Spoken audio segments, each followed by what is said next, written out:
noches, soy Jessica Chahut y esto es Enfoques Cruzados. El día de ayer el presidente de Chile, el presidente Boric, anunció la reforma total de las AFPs en su país. Algunos dicen reforma, otros dicen desaparición, no lo sé, era una de sus promesas de campaña y de lucha. Bueno, ha decidido cumplir con esta promesa, no sabemos cómo lo hará, hoy lo vamos a conocer. Esto nos hace pensar, ¿es necesario que en el Perú se inicie también la reforma de nuestro sistema de pensiones? ¿Está usted de acuerdo, está conforme con lo que va a recibir tras jubilarse? Hoy al programa lo hemos llamado AFPs 30 años después. Y la pregunta que vamos a formular para que usted participe es la siguiente. ¿Cree que se debería reformar el sistema de AFPs en el Perú? Vote, participe, pero sobre todo escuche a los invitados que hemos traído el día de hoy. El primero es Alfredo Sword, ex ministro de Economía. Bienvenido a Enfoques Cruzados. También tenemos a un académico, al profesor de ESAN, Jorge Guillén, de ESAN Graduate School of Business. Ese es el crédito correcto. Y a Pedro Franqui, ex ministro de Economía. Termino presentándolo a usted porque usted ha hablado muy mal de las AFPs, no le caen bien las AFPs. Dicen que nos roban, que nos pagan poco y que es un oligopolio de 4 empresas. ¿Sigue pensando tan mal de las AFPs? Mira, yo creo que aquí el tema, y como lo enfoca Boric en general en el Perú, es lo que hay que plantear es una reforma integral del sistema de pensiones. En cualquier caso hay que analizar el conjunto del sistema de pensiones y eso me parece que es, no sé, me parece que es inobjetable, digamos, ¿no? Y es también parte de la propuesta de Boric, ¿no? Y yo creo que, porque hay varios problemas en el sistema de pensiones del Perú, que no necesariamente es culpa de las AFP como empresas, sino del sistema. Por ejemplo, me parece que ahorita hay más de medio millón de personas mayores de 65 años de edad que no tienen ningún respaldo pensionario, digamos, ¿no? O sea, no se les da nada, no reciben nada de ningún lado. Y eso es un mal sistema de pensiones, me explico, en todas partes. Una cosa elemental es que el sistema de pensiones tiene que darte una mínimo para todas las personas adultas mayores para que sobrevivan en su edad mayor. Así no hayan aportado. Así no hayan aportado, por supuesto. Si es, no sé, en Brasil, en Chile, incluso ahorita con la reforma de Boric, lo que está planteando Boric es subir porque la pensión es muy baja en cualquier país desarrollado. Hay una pensión básica para todo el mundo, ¿no? Ahora, eso es básicamente una función del Estado, redistribuidora social, ¿no? Y la idea del sistema de pensiones es que tiene que combinar una función social de evitar la pobreza en la tercera edad con una función, digamos, de ahorro individual, de que la gente pueda ir ahorrando para, bueno, los que tenemos más posibilidades, digamos, que no nos conformamos con una pensión básica, sino que podemos a lo largo de nuestra vida tener un ahorro, una acumulación, un sistema que al final a los 65 años nos dé una condición de vida digna, que en general los estándares dicen debería ser como el 70% de tu sueldo, ¿no? Porque claro, si ganas, pues, no sé, 3.000 mensual, digamos, una de las cosas absurdas en el Perú, digamos, ¿no? Es que hemos visto huelga de profesores universitarios porque quieren seguir trabajando a los 75 años. ¿Cómo es eso? Esto no tiene sentido, ¿no? ¿Quién quiere seguir trabajando a los 75 años? Bueno, es porque un profesor docente universitario público gana 5.000 soles, pero le ofrecen una pensión de 800. La distancia es demasiado grande, ¿te das cuenta? Si durante muchos años has ganado 5.000 soles, 800 no te alcanza, ¿no?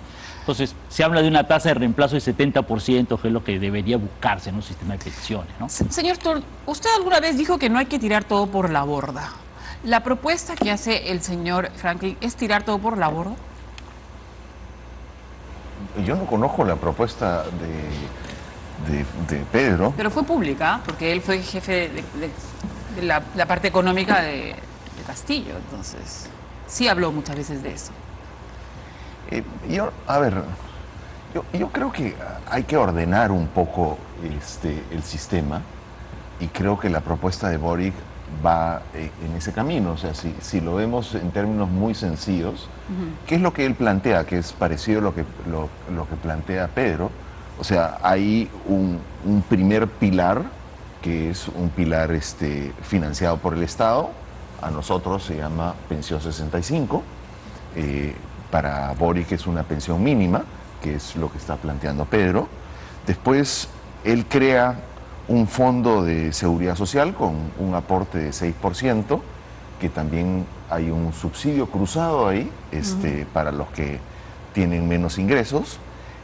Irónicamente, el esquema contributivo permanece. Él dice que las AFPs desaparecen, pero en realidad no desaparece. Tampoco desaparece el sector privado, porque los que van a manejar ese pilar son gestores privados.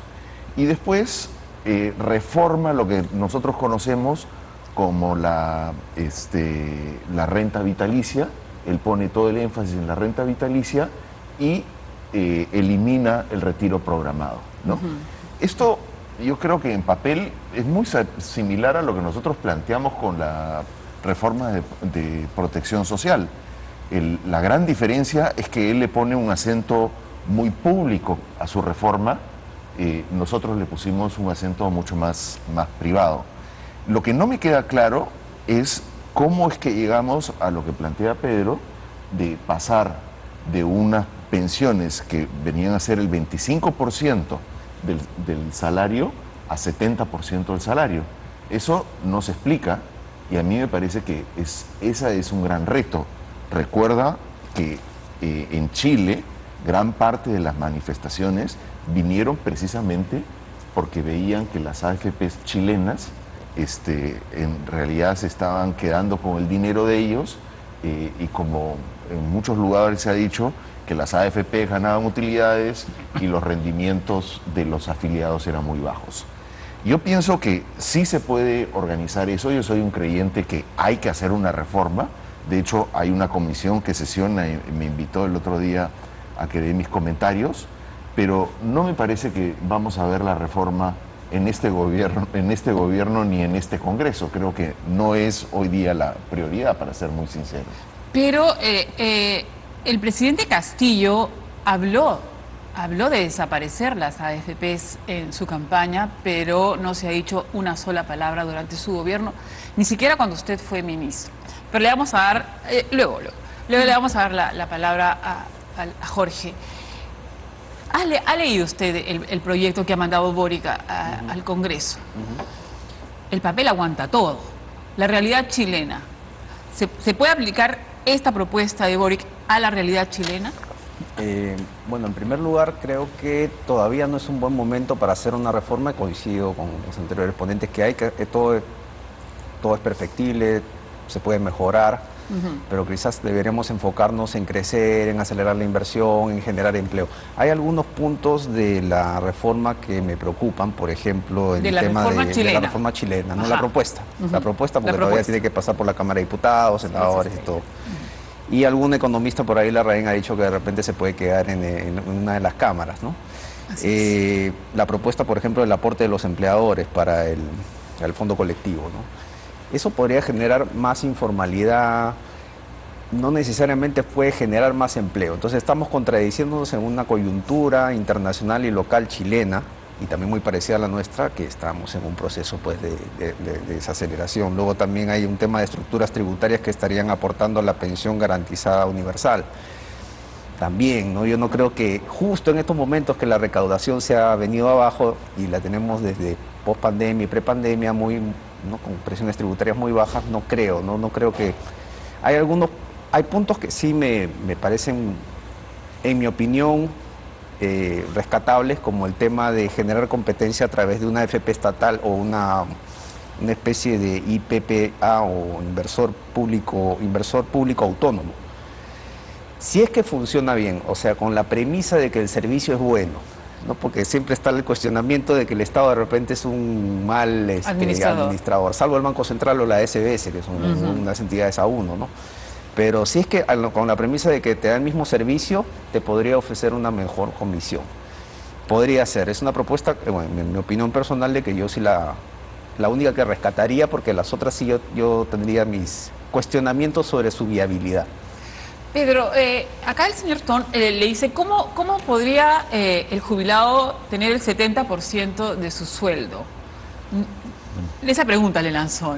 ¿Cómo podría lograrlo? Bueno, yo creo que la propuesta la propuesta de Boric, lo que se puede pensar, tiene un par de elementos. Uno es, hace falta más contribución. ¿Me explico? O sea, si no tienes más contribución, es difícil remontar esa diferencia. ¿Me explico? Por eso, por ejemplo, Boric está planteando este aumento de la contribución hasta de 6% del salario. No es poco, es un aumento significativo. Ahora, contribuciones al sistema pensionario del orden del 15 al 20% del salario son comunes en países desarrollados. No es un porcentaje que tú digas esto es estrambótico. El otro elemento es, bueno, ¿y qué pasa si es que las AFP se están llevando una comisión del 1 punto algo por ciento, nos ahorramos una parte de eso, ¿no? Y entonces eso se lo trasladamos al fondo del afiliado futuro pensionario, ¿no? Y eso está en la propuesta de Boric, en una idea que también aquí se ha discutido antes, que es la idea de ahorrar costos a través de un solo ente centralizado de recaudación y de manejo de cuentas. Porque la idea económica es que, y eso lo tiene en México, lo desarrolló el Banco Mundial, en esta parte hay economías de escala, en lo que es recaudación. Entonces la SUNAT, que ya recauda Seguro Social, que ya recauda planilla, que no sé qué, podría ser el ente recaudador, le facilita costos a las AFPs, nos ahorramos costos ahí y eso se lo pasamos un poco al afiliado. Si además de eso hay más competencia por el lado del manejo de los fondos, de tal manera que también eso reduzca la comisión de la AFP, entonces todo eso redunda a que la cuenta del afiliado, del cotizante, del futuro pensionario aumente y puedas tener una mayor pensión a futuro. Ahora, esto requiere un cálculo bastante preciso, ¿no? Yo no lo tengo en mano. Hay gente, aquí en el Perú, Javier Oliver es el que ha hecho más los cálculos de los estudios actuariales para ver exactamente cuánta contribución necesita, con cuánta eficiencia para hablar qué tasa de reemplazo, ¿no? Eso es materia de un análisis especializado que hay que ponerle los números específicos, me explico, no es una cuestión así nomás, ¿no? Pero de que es posible, yo creo que tenemos que apuntar a eso, ¿no? Ahora, parte de los problemas que tenemos en países como Chile o el Perú es que lo que se llama la densidad de las cotizaciones es muy baja. ¿Qué quiere decir eso? Que muchos sistemas de pensiones como esto se basan en la idea de que un trabajador va a cotizar, va a aportar durante 40 años y en los 40 años va a estar aportando y entonces vas acumulando bastante. Un problema que tenemos en el mercado de trabajo peruano, en particular, más todavía que en Chile, es que la gente entra y sale, ¿te das cuenta?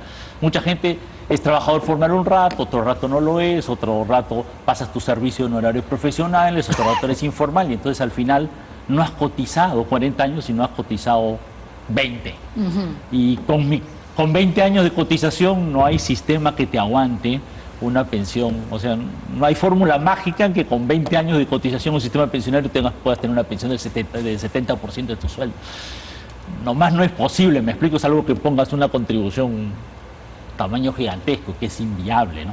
Entonces ahí tenemos un reto atoro, tremendo. un atoro, y por eso hay alguna gente que ha planteado que en sistemas como el peruano u otros podemos pensar en otro sistema de cotización, como por ejemplo que un porcentaje del IGB, ¿no? Esta es una famosa propuesta de Santiago Levy, un economista mexicano, ¿no? De que es, ok, dado que nuestro sistema de cargar toda la contribución a la parte formal del trabajo termina teniendo sus problemas, una fórmula es tratar de hacer un mecanismo de otro tipo, ¿no? Por ejemplo, a través del IGB u otras, ¿no? Ahora, este es un sistema todavía que, aunque tiene, no sé, 10 años o más como idea, no se ha probado que yo sepa, digamos, ¿no? Es una buena idea, pero que no termine de tener viabilidad porque implica un costo fiscal y una decisión fiscal importante, ¿no? Dura, digamos, ¿no? Que no se ha aplicado, ¿no? ¿Qué opina? ¿Qué opino? Que al menos lo que yo veo en la reforma de Boric, que es lo que ha planteado Pedro, es que hay una administradora de pensiones. O sea, la gran apuesta de esta reforma de Boric es de que se centralizan todos los fondos en esta administradora, y esta administradora se encarga de las funciones que hoy día tienen las AFPs, ¿no?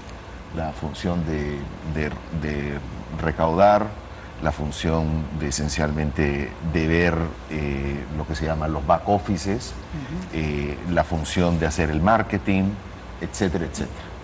Ellos piensan que al centralizar estas funciones, de esa manera se van a reducir costos, ¿no?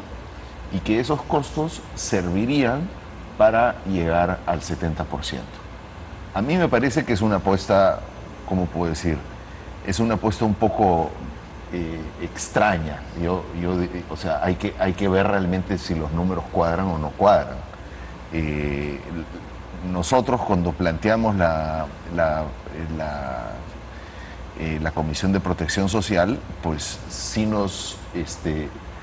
sufrimos mucho en ver cómo es que estos números, porque nosotros, esta central era una central privada que se montaba sobre la AFP Net, que es lo que tiene la Asociación de Fondos de Pensión.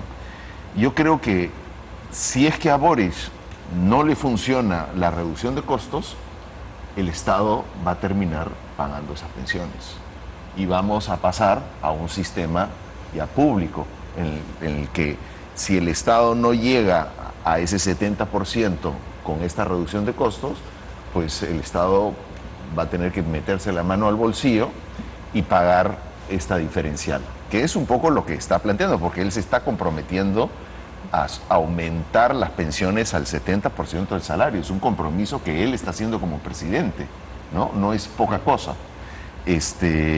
También está haciendo otras cosas que le podrían quitar valor, como por ejemplo, en el caso de la seguridad social, pues está dejando un 30% que son subsidios cruzados.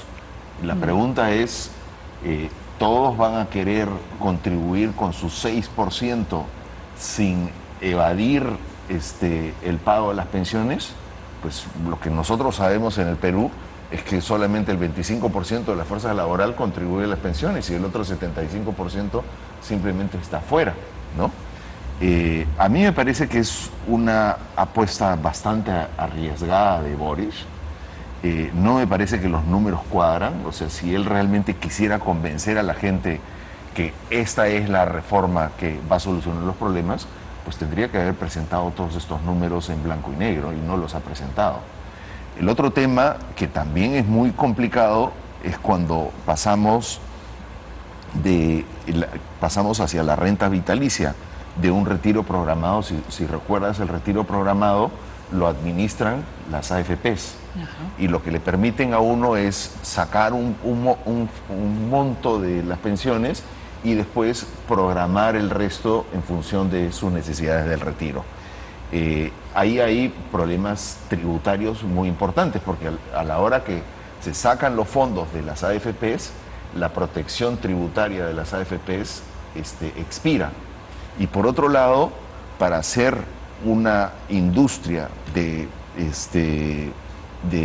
este sistema de retiros, lo que se necesita, o sea, va a ser un poco técnico, pero se necesita emitir bonos indexados a la inflación, que ni Chile ni Perú tienen.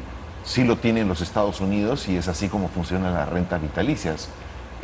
Entonces, lo que hace es de que al no tener estos mecanismos para buscar coberturas y poder extender los pagos a la vida hasta que el pensionista fallezca, lo que sucede es que los costos de implementar este sistema son extraordinariamente caros, y lo estamos viendo. O sea, ahora, por ejemplo, cuando vemos las rentas vitalicias que hay en el Perú, son rentas vitalicias extraordinariamente caras, ¿no?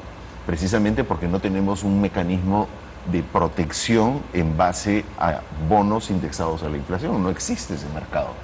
El MEF tendría que emitir como loco estos bonos y no se debería dar. A mí me parece que hay una serie de vacíos, como plantea Jorge, que me imagino que se irán llenando conforme se va discutiendo esto en su Congreso, pero lo lógico hubiese sido que él lo presente en blanco y negro y no lo ha presentado así, en mi opinión. Sí, a ver. Vamos a hacer un poquito más simple el entendimiento de este proyecto. Los chilenos, si se aprueba el proyecto de Boric, los chilenos van a continuar pagando 10.5%, pero hay un 6% que va a tener que asumir la empresa. Explíquenos esto, porque es el 6% la clave de este cambio, ¿no es cierto?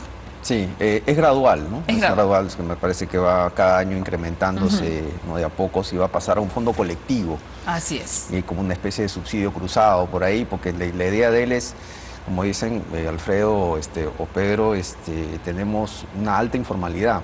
Si lo queremos trasladar hacia Perú, ¿no? Nuestra informalidad es mucho mayor y la cobertura de AFP de Perú es mucho menor, por ende, con respecto a la chilena, porque hay rigideces del mercado laboral, hay sobrecostos laborales. Y esto, en mi opinión, sería un sobrecosto laboral más, aparte de los que ya los anteriores congresos nos han puesto. Y cuando suceden estas situaciones, el empleo, no se ve una reducción drástica del empleo. Por ejemplo, en el caso de los CAS, que sucedió en un congreso pasado, ¿no? Inmediatamente le pusieron los beneficios a todos los CAS. Al día siguiente, un conocido que trabajaba de casa en casa, no encontró nada, no hay una oferta, ¿no? Entonces, en este caso, ahí podría venir una contradicción, ¿no? Porque al empleador que ahora está en una situación no muy cómoda, con una economía que se está cayendo, una demanda que se está cayendo, una futura recesión mundial y local, que le impongas más sobrecostos, ¿no? Aparte que también tiene el seguro social peruano, ¿no? También que es parte de lo que está pagando el empleador. En una gran empresa, por cada sol se estaría convirtiendo en 1.50 y ahora en 1.60 de tu sueldo por los sobrecostos laborales, hablando de gran empresa, ¿no? Entonces, por ahí se podía un poquito cuestionar esa viabilidad, ¿no? Y llegar a la meta de la tasa de reemplazo que dice Pedro, ¿no? El 70%, ¿no? Y que todos lleguen, porque en realidad el sistema de privado de pensiones es para un público que no ha sido tan golpeado por la pandemia y es más o menos un 30% de la fuerza laboral, por decir, ¿no? Un número.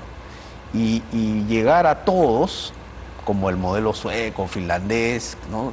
Sería pues lo ideal, pero en el caso chileno y el caso peruano no necesariamente va a ser así el caso, ¿no? Ese 70% de tasa de reemplazo para todos va a ser complicado, y sobre todo ahora, incluso en esta coyuntura, la bolsa de valores está cayendo y es la primera vez en 40 años que tanto la renta fija como la renta variable se ha venido en picada, ¿no? Incluso hasta en la pandemia he tenido oportunidades de tener ganancias con el cobre, pero ahora nada, variable y fija, y por un punto que se cae la bolsa de valores, tu tasa de reemplazo se cae en 10. O sea, es como un mal momento, ¿no? Y sobre todo de tomar estas medidas que son bastante radicales, ¿no?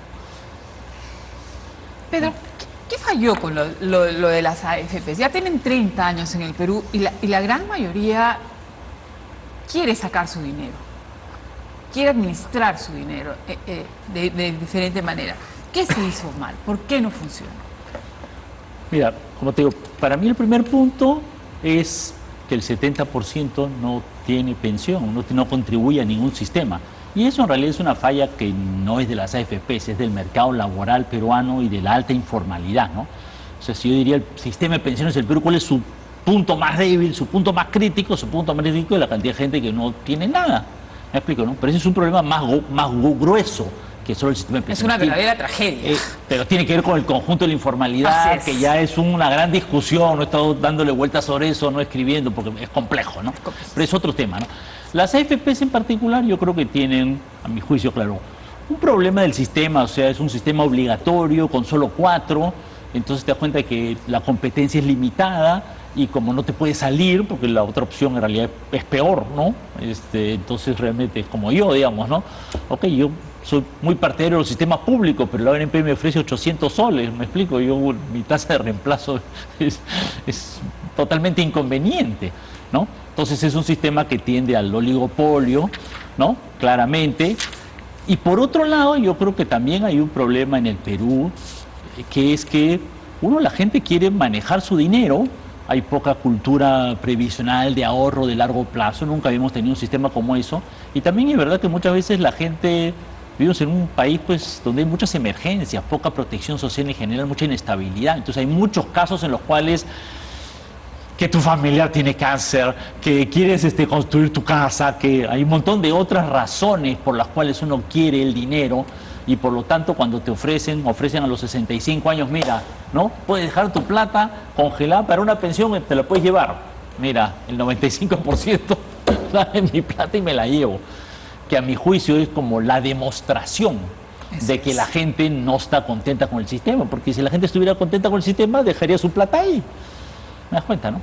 Ahora, yo pienso que por otro lado, las AFPs han generado un nivel de ahorro y de acumulación financiera grande, Pienso que por otro lado, en los últimos 20 años, el sistema financiero bancario en el Perú ha crecido de una manera significativa.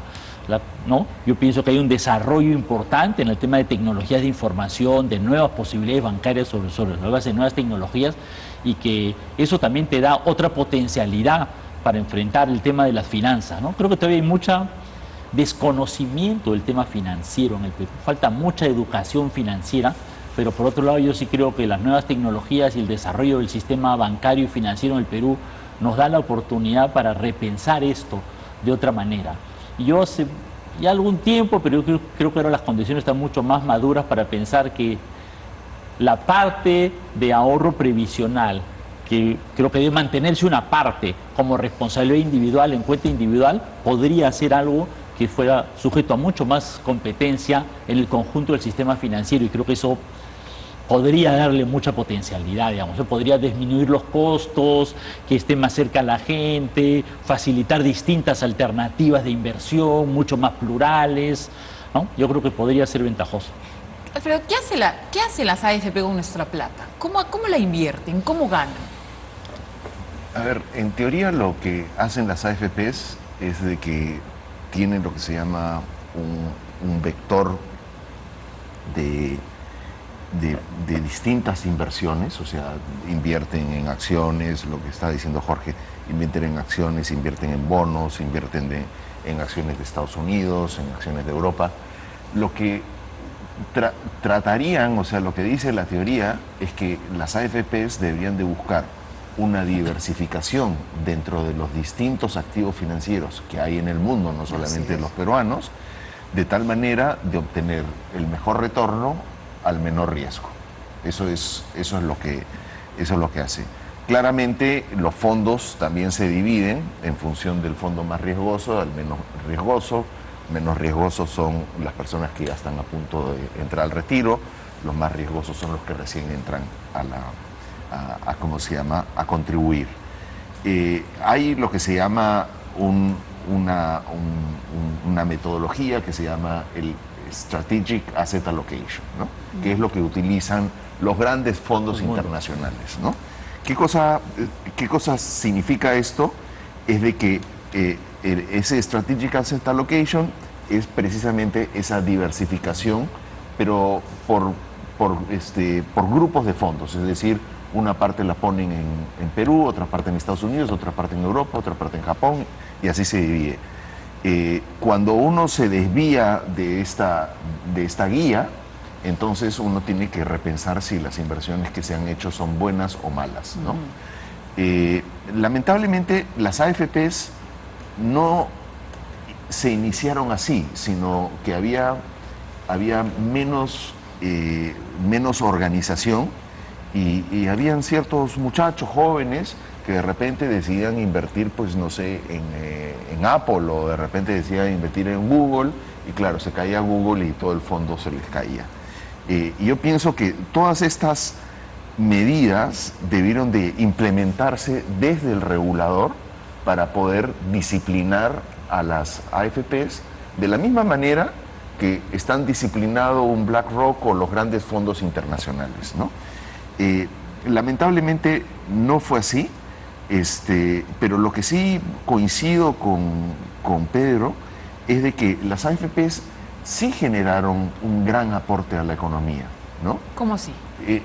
Las AFPs, en primer lugar, que cuando uno ve el rendimiento de largo plazo de las AFPs, del fondo, ha sido un rendimiento bastante generoso para los afiliados, ¿no?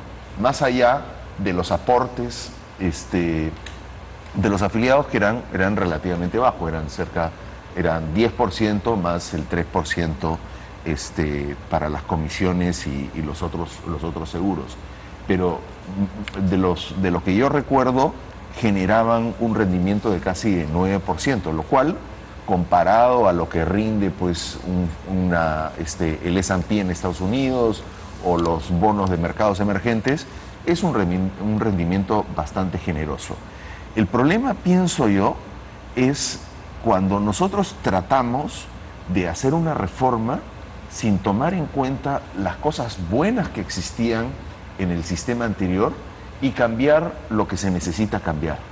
Si la reforma consiste en echar todo por la borda, como me da la impresión que está queriendo hacer Boris, y no quedarse con lo positivo del sistema, te pongo un ejemplo. Por ejemplo, el ejemplo que él pone en su documento, que es que las AFP se quedaban con las utilidades y los afiliados tenían retornos más bajos de los que ellos tenían en sus AFPs. Se podría haber diseñado un sistema en la que las AFPs solamente tenían rendimiento en la medida en que obtenían un rendimiento positivo para el afiliado, ¿no? Que era una forma en que funcionan en Estados Unidos. Por ejemplo, los famosos hedge funds, la primera parte del rendimiento es un rendimiento para el inversionista y solamente cuando se cumple el 20% del rendimiento, ya los dueños de los hedge funds empiezan a obtener utilidades. Obviamente son utilidades incrementales. Pero lo que digo es que se podría haber ajustado el sistema para atender esos problemas. También el tema de costos. Me da la impresión de que las AFPs efectivamente incurrían en muchos costos de mercadeos, costos financieros, porque tenían que invertir en una serie de partes en el extranjero. Creo que esos costos también se podrían haber tratado de tal manera de que se bajen los costos, ¿no? Lo que a mí me queda muy claro es de que no es correcto pensar que una AFP, por ser peruana, va a cobrar una comisión por encima de la que cobra, por ejemplo, BlackRock en Estados Unidos. Si así es el caso, pues pongamos todo el dinero en BlackRock y nos olvidamos de los gestores en el Perú. O sea, este sistema tiene que generar las eficiencias que existen en los sistemas internacionales de manejo de activos, ¿no? Pero yo pienso que no es correcto echar todo por la borda y decir todo falló cuando hay ciertas cosas muy positivas del sistema que nos sirvieron. Lo que dice Pedro, por ejemplo, ahora tenemos que el Banco Central ha anunciado que va a comprar bonos soberanos porque prácticamente los extranjeros han vendido toda su posición de bonos soberanos y hay una gran corrida ahí en ese mercado, ¿no? ¿Y quiénes eran los tenedores de esos bonos? Pues las AFPs, ¿no? Entonces, ya estamos en una situación en la que los problemas colaterales de las AFPs están afectándonos al desempeño económico, y eso no podría ser así. Ahora, el gran reto, y ahí yo coincido con Pedro, el gran reto es de que no podemos tener un sistema de AFPs con 2 millones de afiliados de 17 millones de trabajadores en la fuerza laboral. O sea, eso simplemente es imposible. Y si ese va a ser el sistema, entonces yo diría, y esos 2 millones son gente afluente, pues yo preferiría que se queden con su plata y darles una pensión mínima y nos olvidamos del asunto, ¿no? ¿Nos olvidamos del asunto? Sí, bueno, lo que dice Alfredo es que me parece, en mi opinión, que si has tenido continuos retiros, ¿no? Es los 2 millones que menciona Alfredo, pues ese es el resultado de ello, ¿no? Con tanto retiro que hay, tenemos una cobertura bajísima en comparación a la de otro, incluso a nuestro par, no tenemos que comparar a otras realidades que no son nada, que no tienen nada que ver con la nuestra, ¿no? Hay espacio para mejorar, ahí coincido con Alfredo con el tema de comisión por rentabilidad, ¿no? Por resultados, ¿no? Lo haces bien, ¿no? Porque si no, pues uno pues ve su estado de cuenta y la gente empieza a tomar otras ideas que no son necesariamente las correctas, ¿no? Dice, me cobran comisión y tengo 5.000 soles menos en mi fondo, ¿no? Han aportado, coincido ahí con Pedro y con Alfredo, han tenido un aporte, incluso el IPE sacó un estudio, me parece que fue con Integra hace unos años, creo que estaba Daniel Silovsky, que era el superintendente. Había un cuestionamiento sobre los resultados en la metodología, pero son la data que tenemos, ¿no? Es más o menos un estudio que también en Chile se hizo de aporte de la AFP a la economía, ¿no? Por cada punto porcentual de crecimiento en la economía, un 30% de ellos, el punto 3, se debe al aporte de las AFPs en mercado de capitales, en asociaciones público-privadas, en ahorro. Y coincido con Pedro que sí se necesita un poco cambiar ese chip de cultura, no necesariamente ahorro previsional, de ahorro en general. En la SBS también sacó una encuesta, un estudio sobre la falta de cultura de ahorro. Creo que ahí podríamos empezar con la primera piedra o el primer ladrillo aquí en el Perú, en los colegios, ¿no? O en la educación secundaria, primaria, para enseñarles la importancia del ahorro y del ahorro previsional. Ok, vamos a una pausa para continuar desarrollando las ideas sobre esta reforma en el sistema previsional en Chile y cómo podría aplicarse en el Perú, cómo están las AFPs acá en Perú. Voy a repetir la pregunta antes de irnos al corte. ¿Cree que se debería reformar el sistema de AFPs en el Perú? Corte y volvemos.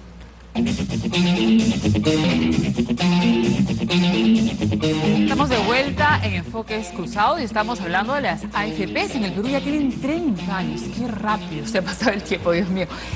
Hace algunos meses un CEO de una AFP dijo: no vimos el nivel de pensiones que tiene el ciudadano. Hizo como una autocrítica. ¿Qué criticarían ustedes del manejo de las AFPs en estos últimos años? ¿Qué pudieron hacer mejor para tener la confianza del ciudadano, del aportante, que ahora quiere sacar su dinero como sea? Mira, a ver, yo siempre he dicho, me parece que las comisiones son altas, ¿no? Muy altas. Muy altas, ¿no? Así que para ser el economista y económico muy práctico... Es como que uno gana... Lo quiero más barato. Claro. Lo quiero más barato. Pero han bajado bastante, ¿no? Han bajado. Han bajado, pero... ¿Estamos en cuánto ahorita? ¿Cuánto nos descuentan por AFP? Por la comisión debe Mensualmente. estar como en 1,3% del como salario bien. o algo así. Lo que pasa es que ahorita es complejo decirlo porque es la comisión mixta, que es en parte de saldo, en parte de flujo. Entonces, la respuesta es enredada. En realidad, no es un número, es medio complicada, pero sí.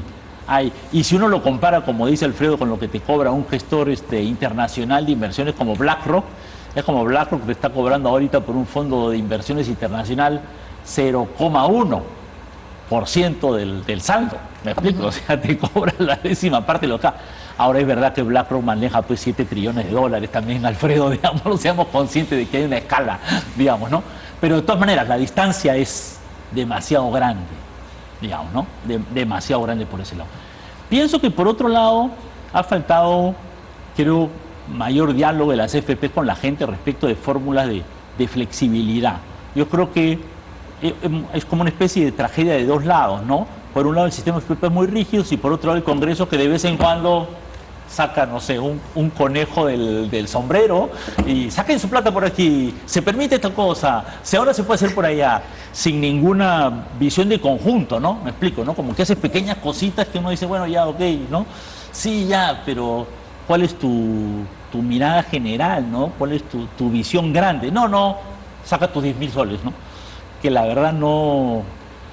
O sea, parece una medida desesperada, inmediata, pero que no refleja una mirada pues estratégica sobre el sistema, ¿no? Que yo creo que hace falta, ¿no? Y para mí yo sí creo que sería bueno un sistema más competitivo y en la cual no sea un oligopolio tan cerrado y obligatorio y aparte del sistema financiero, sino que pueda haber una mayor competencia. Y por último, yo creo que podría haber más transparencia. Yo soy afiliado a una FP, pero la verdad es que uno no termina... Yo que soy, digamos, economista, no termino de tener claridad exactamente en qué está mi plata. Y para el común de las personas, esto es un misterio. Y yo creo que mucha gente probablemente siente que su plata está, no sé, hay una cierta inseguridad, hay una cierta duda, ¿no? Porque dime exactamente dónde está, ¿no? No sé si me explico, ¿no? ¿Qué están haciendo con mi plata? Claro, cuando uno va al banco finalmente uno tiene algo más detallado, ¿no? No sé, me parece que ahí eso alimenta una desconfianza del público en el sistema. Pero insisto en esto desde el comienzo, ¿no? Que es, yo creo que no podemos ver el problema como, y ni siquiera la propuesta de Boric como el problema de reformar las FPs, ¿no? Hay que verlo como reformar el sistema de pensiones. Y las FPs son un pedazo, ¿no? No pueden ser, digamos, si hay una falla del sistema, es pensar que esto podía ser el sistema para todos. Está claro que un sistema de ahorro individual es una parte, ¿no? Que sirve para un grupo, que ayuda para el ahorro individual, pero que no te resuelve el gran problema que es todos los peruanos deberían recibir algo a sus 65 años. Y eso no lo van a resolver las AFPs. No es un problema de las AFPs, ¿me explico? O sea, no es como pedirle peras al olmo, ¿me explico? Las AFPs son un sistema de ahorro individual, invierten tu plata, no pueden estar, con esa plata no puede estar financiando a todos los peruanos. Pero la es gente, un problema del sistema, claro, pero ¿no? la gente dice, No sé. todos los peruanos deberían recibir algo a partir de los 65 años. Y si ese 70% de peruanos nunca ahorró, nunca aportó, ¿quién le va a dar ese algo? A ver, yo creo que ahí hay un tema que no me parece del todo correcto. A ver. Por ser informal no significa que no ahorres, ¿no? Yo creo que hay otros mecanismos de ahorro en la informalidad que los protege para el retiro. O sea, hay, por ejemplo, la familia ampliada, en la que pues vives con tus padres y mientras que tú generas el ingreso, tus padres se retiran y viven en la misma casa, comparten los costos. O sea, hay una serie de esquemas de ahorro que existen. ¿Que son alternativos a las AFPs? No, yo no creo, a ver, ese es un punto que a mí me parece que al que yo quería ir. No son alternativos, son complementarios. O sea, nosotros no podemos, por ejemplo, decir, ok, las AFPs te van a dar el dinero que tú necesitas para el retiro, olvidándote de si compraste o no compraste una casa, si ahorraste en una caja o no ahorraste en una caja, o si de repente, no sé, de repente compraste varios edificios cuando eras joven y esos edificios tú los puedes vender y con eso te puedes retirar. Yo creo que sí es errado pensar que el retiro de las AFPs es el único ingreso que tú vas a tener en tu retiro, ¿no? Richard Webb, por ejemplo, ha hecho estudios muy importantes en las que muestra que la gente de bajos ingresos sí tiene fondos ahorrados que lo ayudarían a enfrentar el periodo de retiro. Ahora, lo que dice Pedro me parece que es importante. La razón de por qué las AFPs no son populares, yo creo que una parte está en la legislación, el diseño de las AFPs, por ejemplo, el tema de que tienen que mantener una rentabilidad promedio y eso las obliga a estar mirando más tiempo qué hace la AFP del costado que lo que ellos deberían de hacer. Otros sistemas tienen una pensión mínima que los ayudaría. Pero también de la cita que tú mencionas, lamentablemente los objetivos no están alineados. O sea, creo que una gestora de fondos de AFPs tendría que tener casi en la cabeza decir, yo necesito generar el 70% del salario para el retiro. Ese es mi objetivo, eso es a lo que yo debería de ir, ¿no? ¿Pensar más en el afiliado que en sus ganancias? O sea, no, a mí me parece, es que el objetivo de la reforma es lograr que el afiliado obtenga al menos el 70% de su salario. Sí, y hay que ver qué parte es un problema regulatorio, qué parte tiene que ver con nuestros propios rezados como es la informalidad y qué parte tiene que ver con el propio gestor. Lamentablemente esa división de roles no ha sido bien diseñada. Y por otro lado, pues como sucede con muchas otras reformas, no hemos logrado que estas reformas que afectan tanto el bolsillo de la gente sean reformas populares, donde haya mucha transparencia, donde la gente sepa qué es lo que están haciendo las AFPs y que las AFPs hagan un esfuerzo por transparentarse con sus propios afiliados. O sea, lo digo, no es solamente las AFPs, si vamos a la reforma de salud, es exactamente lo mismo, ¿no? O sea, por ejemplo, tenemos una serie de sobrecostos en salud que no repercuten en beneficio de los afiliados de los sistemas de salud. Por ejemplo, como decía Jorge, una persona que está afiliada a salud tiene que esperar 70 días para que lo reciba su doctor. Oye, pero ¿cómo? Si yo pago 10% de mi salario todos los meses, ¿por qué no voy a tener ese beneficio? A mí me parece que eso tiene que ver mucho más con nuestro Estado, que es un Estado que mira de espaldas al ciudadano, y eso tiene que cambiarse. ¿Qué va a pasar en 20 años cuando estos jubilados ya no, o sea, si se sigue autorizando el retiro de los fondos de la AFP, ¿qué va a pasar en 20 años con las personas que se han gastado todos sus fondos? ¿Quién se va a encargar de ellos?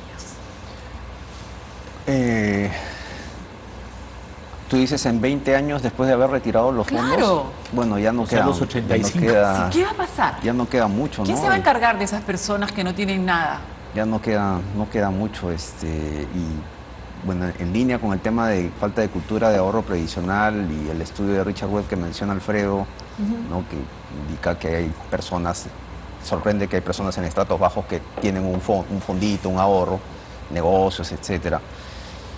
Hay un estudio complementario que hicimos en un libro con el PAD de Piura y ESAN, en el cual se hizo unos focus group, ¿no? a diferentes estratos, y sobre todo hay un tema cultural, ¿no? En el estrato D y E, ¿no? Que piensan pues que sus hijos son su inversión, ¿no? Sus hijos son los que les van a dar, o sea, tengo mis hijos, ellos son los que me van, y a veces pues no todos son, en esa idea pues dejan las esperanzas de su ahorro en ellos, y no todos son hijos tan agradecidos o hijos tan digamos exitosos. A veces algunos viven de la pensión del papá, ¿no? O sea, Entonces, a ver, el papá no ahorra porque invierte en los estudios de su hijo con la esperanza de que le regresen el dinero. le regrese, Es un digamos, tema lo cultural, mantenga cuando sean Es un ancianos, tema y no cultural. siempre pasa. Sí, sobre todo en esos estratos, ¿no? Y por eso es que no tienen o hay desconfianza también a veces en el sistema, por transparencia que hemos conversado, porque a veces lo asocian a retornos muy altos de la empresa, y entonces de las AFPs en este caso, y por lo tanto no depositan su dinero ¿no? Entonces, por lo general se ha visto que tienen como un comportamiento cortoplacista más que de largo plazo, ¿no? Sobre todo en estos estratos. Entonces eso habría que cambiarlo, ¿no? No tienen esa visión de largo plazo necesariamente.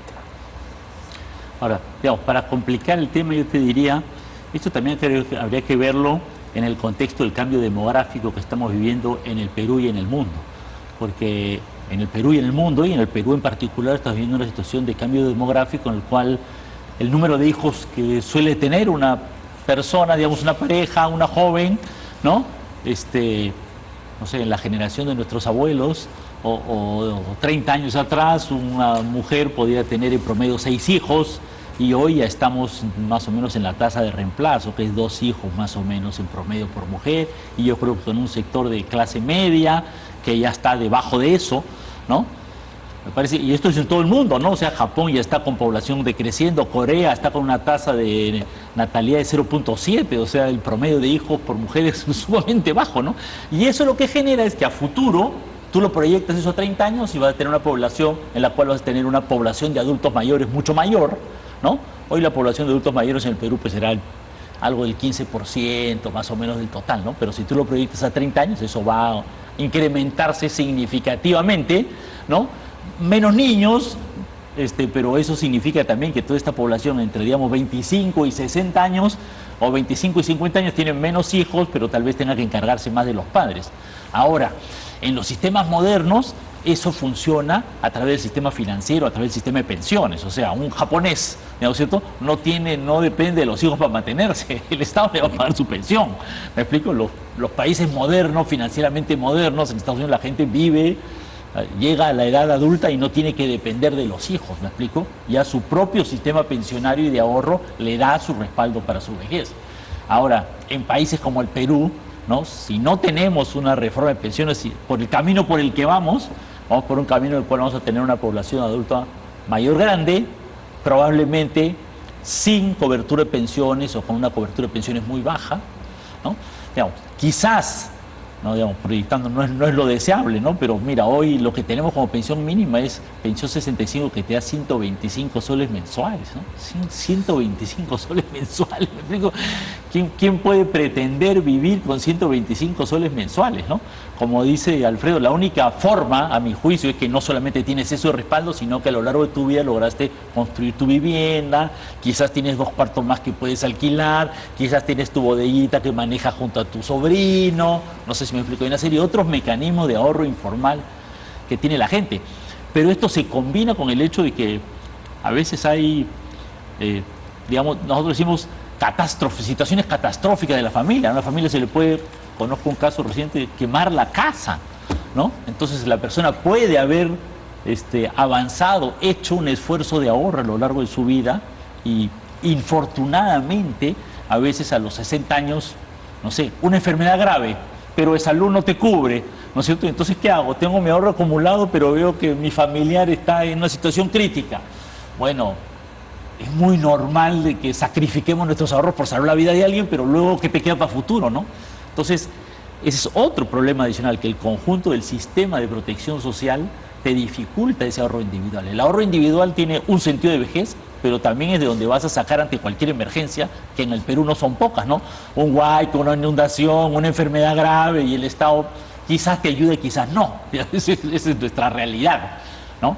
Entonces, si tuviéramos un sistema de protección social más sólido, que te ayude en las emergencias, la propia lógica del ahorro individual te podría dar una mayor seguridad a la gente, ¿no? Y eso sería bueno, ¿no? Digamos, ¿no? Es una fórmula también, no es lo que se estila, pero tal vez nuestro país es un país un poco particular, la informalidad es nuestra marca de, casi como nuestra marca de agua, no nos gusta, pero parece que no tenemos, es muy difícil de resolver, ¿no? Y tal vez una forma es pensar que la gente resuelve su vida en ese contexto también, pero que hay que darle un apoyo, hay que darle una ayuda, ¿no? Hay que tener un sistema que facilite esa realidad, ¿no? ¿Qué hacemos contra la informalidad? Es uno de nuestros grandes males, la verdad. Fue mi caballito de batalla cuando fui ministro de Economía. Así es. Lamentablemente tuve un congreso que no me dejó hacer muchas cosas. Yo creo que hay que atacarla frontalmente. Yo ¿Cómo? creo que, por ejemplo, hay que enfrentar los problemas de la informalidad, dar beneficios tributarios. Creo que, de hecho, dicho sea de paso, esa reforma tributaria que está planteando este gobierno me parece espantosa, me parece un gran error. Hay que generar ayuda técnica a muchas de estas empresas. Hay que cambiar nuestros sistemas de protección social. O sea, no puede ser de que tengamos un grupo de trabajadores, que es cerca del 25%, que tienen un sueldo decente, tienen protección social, etcétera, etcétera, y el 75% no tienen nada. Parte de nuestra reforma de protección social era precisamente extender los beneficios sociales hacia la informalidad, y yo creo que se puede de manera incremental, ¿no? Por ejemplo, yo pienso, para ponerte un caso muy concreto, durante la época de Vizcarra, el presidente dijo que iba a extender el SIS a toda la población, y se lo extendió, creo que a 17 millones de personas. Sin embargo, lo que no hizo fue que si ya tienes una base de seguro de salud, ¿por qué no le redujiste la contribución a salud, que hubiese sido un gran elemento de formalización? Nos vamos a la pausa para luego continuar hablando. 366 personas sí creen que se debería reformar el sistema de AFPs y 39 creen que no. Volvemos tras la pausa para ya con las conclusiones.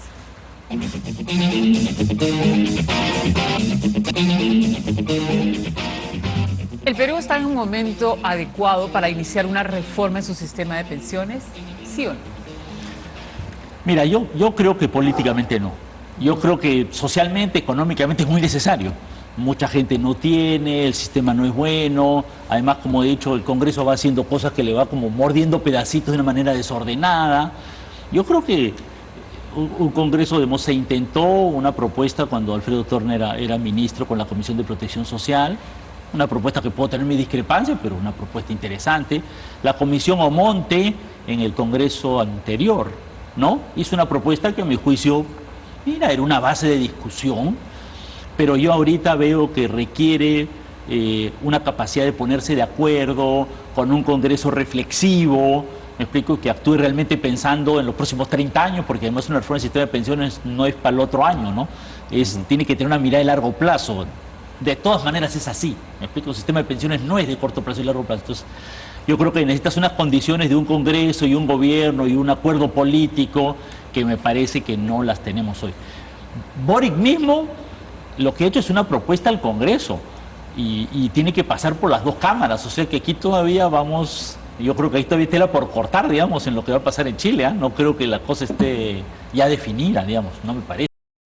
No estamos en un momento para hacer reformas. Yo creo que sí. ¿Ah, sí? Yo creo que sí. A diferencia de Pedro. Sí, yo creo que, a ver, la reforma de la protección social es la base de una estrategia más amplia de formalización. O sea, si nosotros lo planteamos de esa manera, entonces la reforma de pensiones tiene que caer dentro. O sea, no queda de otra. Lo que está mal es que le demos beneficios a los trabajadores supuestamente formales, que finalmente le estás quitando recursos a los informales y estás haciendo la economía aún más informal, ¿no? O sea, lo que quiero decir en respuesta a Pedro es que el status quo es un status quo de mayor informalidad, cuando lo que deberíamos de hacer con la reforma es revertir eso y empujar hacia una mayor formalidad, ¿no? Y eso significa una reforma que, como decía antes Pedro, que al trabajador hay que verlo como un trabajador que un tiempo va a trabajar en la formalidad y otro tiempo va a trabajar en la informalidad. Nuestro sistema de pensiones no estaba diseñado para hacer eso. Nuestro sistema de salud no está diseñado para hacer eso. Nuestro sistema tributario no está diseñado para hacer eso. O sea, tenemos regímenes laborales distintos por cada sector de la economía y simplemente no permiten la movilidad laboral, que es lo que a la economía le permite crecer. Una última idea para cerrar. Ya no sé, no me quiero, Melissa, solo no un se detalle, espera. yo concuerdo con el deberíamos. Lo que dudo es sobre la viabilidad política. O sea, todos tus argumentos los compro. Digamos, solo que tal vez los comparto, solo que mi discusión iba en otro plano, ¿no? Una última idea, por ejemplo, la licitación de nuevos afiliados, ¿no? Que hemos visto que no habría funcionado porque la comisión hemos discutido aquí que no ha bajado. Entonces esa licitación se hace en un oligopolio, cuando se ponen de acuerdo y no baja. Entonces se podría proponer en México, por ejemplo, le ponen bandas previas para de esa manera regular y tratar sin sacarlas del mercado, ¿no? Obviamente no queremos que salgan del mercado. Bueno, muchísimas gracias. Ya Melissa nos está esperando en hora 11. Gracias, Melissa, adelante. Gracias. Muy buenas noches. Gracias a ustedes. Muy amables. Gracias.